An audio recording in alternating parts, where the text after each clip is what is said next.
guys, it's Wednesday, and this week we're talking about what we like and dislike about heroines in young adult fiction. Like what the other girls said, I do like when a heroine does develop over time, when she starts out kind of as something that needs to improve, and then gradually as the story progresses she becomes a stronger person. But I'm also a fan of those heroines that are already just super strong and know exactly what they want in life. That's kind of inspiring in a way, and I think it will be inspiring to younger readers as well, to just have this heroine that's already well established and she knows what she's doing, and I don't know, I think there's something good about that. Usually this kind of goes along with like a super snarky heroine, and while I do enjoy laughing at that kind of thing, there's a point where it goes a little bit too far, and that's one of my dislikes. I don't like it when heroines are like too snarky. It feels like it's scripted. I mean, which it is, but it just feels really fake sometimes. A really good example of snark done well in YA is Hourglass by Myra McIntyre. Emerson is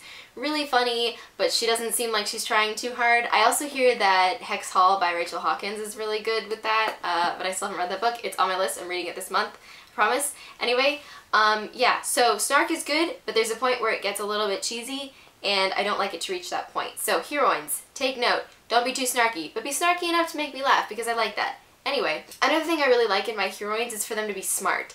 I know it's kind of like something that usually doesn't come up, but you can tell in the way that they speak if they're smart or not. And I know this doesn't really count yet, but John Green, I mean, he writes guys' point of views mostly, but his characters are always really smart, and I really like that, and I wish that there were more like females in YA that kind of talked that way.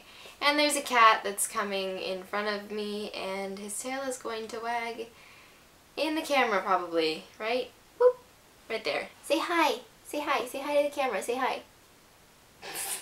I know snark is kind of associated with intelligence, but I think they're a little bit different, and I really like it when they're put together well. And going back to what I said about heroines that need improvement, I really like it when heroines are flawed realistically, when they have some sort of like flaw that is kind of annoying almost, like when they're really selfish or when they just don't listen to people or something like that. I mean, it makes you really frustrated, but that's how people are in real life.